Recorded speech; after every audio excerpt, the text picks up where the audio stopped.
In this breakdown, we're going to look at the last 4 minutes of Indiana and Purdue. It wasn't a great game overall, but I really like some of the techniques and some of the things that we can learn here in the last 4 minutes.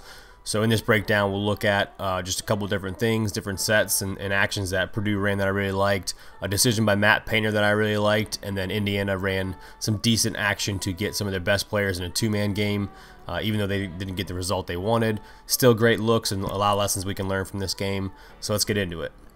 We are going to pick up with the under 4 timeout with Carson Edwards coming in and hitting a little floater in the lane in traffic. Not a bad look. It looked like Purdue was kind of setting up a play here. Carson Edwards notices it, got a little one-on-one situation, attacks the elbow, and hits a floater through contact. Pretty decent look there. Indiana coming back down with the ball, still up 2. We're 3:20 left to go in the ball game. Looks like they're setting up a little horn set at the elbows. Good hands by Purdue there. Pin down into a dribble handoff with a weak side pin down, and then flow right into kind of like their normal basic offense. Not a great call on that charge call in my opinion. He was for sure moving. We'll look at that Indiana horn set again. A little flat ball screen here to relieve a little bit of the pressure. I called this play horn Chicago pin. Horns meaning both players at the elbows. Usually the bigs are in this location. Hit the elbow, good hands by Purdue. Chicago action, pin down in a dribble handoff with a weak side pin down. Both defenders for Purdue on the under on the dribble handoff, and on the weak side pin down we get a trail. Good defense and taking away their main actions. They go right into a step up ball screen. We can see the relocation here from the help defender on Purdue. He is moving. I definitely don't agree with this charge call. Purdue ball coming back down, 3 minutes left, down 2. We get a little double drag ball screen here, right into a dribble handoff for Carson Edwards. Then a rescreen, pretty good D by Indiana. Good contest on that kind of a bad shot. Purdue offensive rebound. Good D by Indiana to have hands out and not foul and contest the shot. Looking at this double drag to handoff action again. Here we see that double drag high ball screen up here with both Purdue players setting that ball screen. First big rolls, the second big pops. We're going to hit the big hoop pops, then go right into a dribble handoff. The Indiana defense, Juwan Morgan here, is going to do a good job staying home and then getting back on the other side for the rescreen. We could do a good job staying attached for Indiana. Gave up an offensive rebound. Good hands here by Langford to not put hands on the attacker here and defend hands out and basically get a block, and then it goes down with a little bit of an injury. A little bit of a cheap foul on the perimeter by Purdue leads Indiana to have 2 free throws. We get a step-up ball screen for Purdue with a pick and pop right into a Chicago action, so that pin down and dribble handoff action. We get a friendly shooter's roll. Here's that action. I call it step Chicago. We see that ball screen here with the floor empty. On this ball screen, we're going to draw 2 Indiana players onto the ball. The pick and pop man is wide open here. We're going to go right into a Chicago action or a pin down into a dribble handoff for Klein to come off here and shoot a pretty tough shot. Pretty good contest from Morgan. End up getting the shooter's roll as well.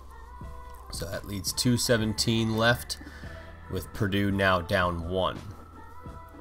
Indiana ball coming back. They're in their ball screen motion formation, very similar ball screen motion that Ohio State ran under Thad Matta for years. They hit the big in the middle of the floor, similar to like delay action, then go right into their flow offense. Another kind of similar step-up ball screen with the floor empty. Again, 2 on the ball, pick and pop. This time we get a shot and just misses it long.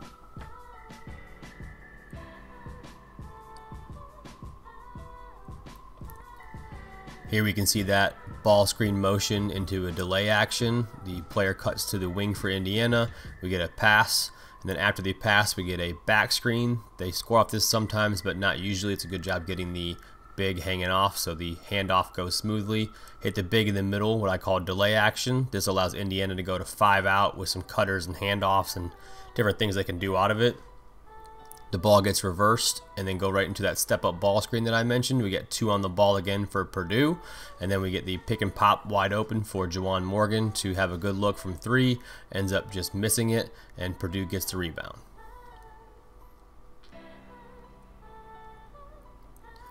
Purdue comes back down with a little bit of weave action up top. Then we hit the big at the elbow, cut off it. Chicago action for Purdue. Into a triple screen on the baseline for Klein, who just hit that three.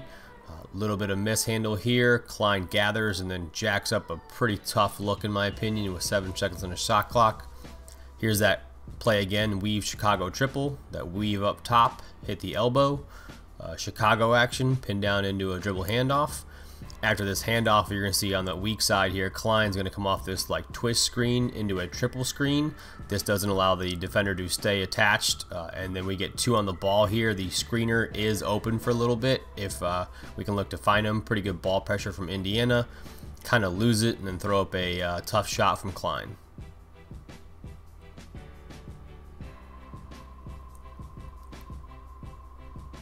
Indiana ball coming back down.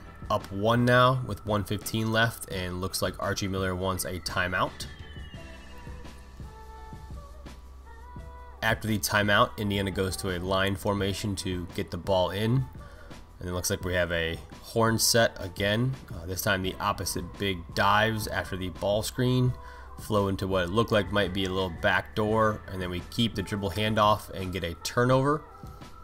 So look at this horns lift set again from Indiana. Line action to get it in, just to get the ball in if there's any pressure. Both bigs at the elbows, so that's horns. We're going to get a ball screen on the strong side and a dive opposite to clear out the lane. This could be a backdoor look for Romeo Langford with a dribble at, and then into a 2-man game. We get keep, the dribble handoff, and then fall out of bounds after just a little bit of contact, probably not enough to get a foul call. After the turnover, Purdue comes down, a little handoff and a triple screen for Carson Edwards. Indiana does a good job staying attached on it. On this side ball screen, Edwards picks his dribble up. No advantages here, so you can see Painter wants a timeout with 15 seconds left on the shot clock. We'll look at this triple screen action again before we get to the next play for Purdue. Little handoff on the wing, and then Edwards is going to run off a triple screen baseline, similar to that last set we just ran for Klein here if you're Purdue. Staying attached on this triple screen by Indiana, then a side ball screen here. Edwards picks his dribble up, no advantages had, so Matt Painter gets a timeout.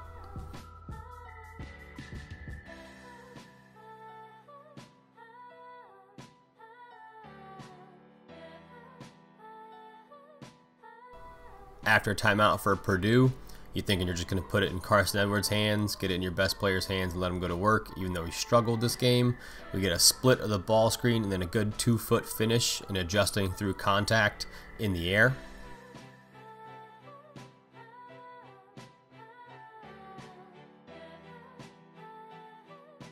Here we're going to look at that spread ball screen again by Purdue.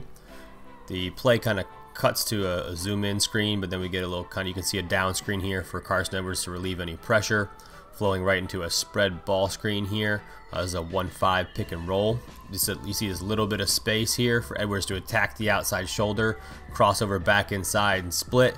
We off 2 feet and then adjust in the air through contact, and then Indiana's going to come back down and Archie Miller's going to call another timeout.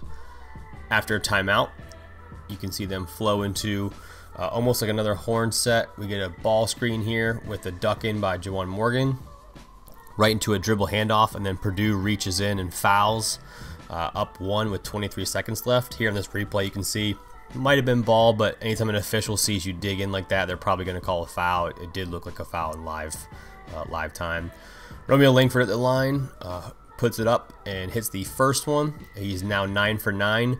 Now you're going to see Matt Painter, who has 1 timeout left, call a timeout here in between free throws. This is a extremely good coaching point and something that I took away from this game and wrote down for my future coaching. Anytime you have a player who's shooting like 1 and 1 or shooting 2 free throws at the end of a game like this, calling a timeout in between could freeze them. Langford is 9 for 9 now, so you're thinking, probably not a good chance, but he does end up missing this free throw. Which is huge because now it's still 46-46 and Purdue has the ball back with the last shot. Here you can see Purdue with the ball at, here you're probably thinking you want to go at 5. Leaves yourself enough time with the tip in. Little kind of fake ball screen up top. The shot is taken and we get a tip in from Purdue with 3 seconds left. We're going to look at this action again and see how we kind of snuck in here. Honestly, this is just pretty much a case of the player just a little bit taller than the other player and get a good hand on it.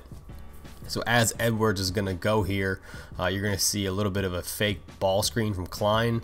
He's going to kind of fake a ball screen and sprint opposite, like a speed pop action. All right, Edwards is going to attack, shoot a little pull up. And here we can see the tip in. Pretty good position defensively, but didn't put enough of a body and force him out. So we get a tip in with 3 seconds left. You know, Indiana with 3 seconds left, you're thinking you probably have 3 dribbles max here at the college level.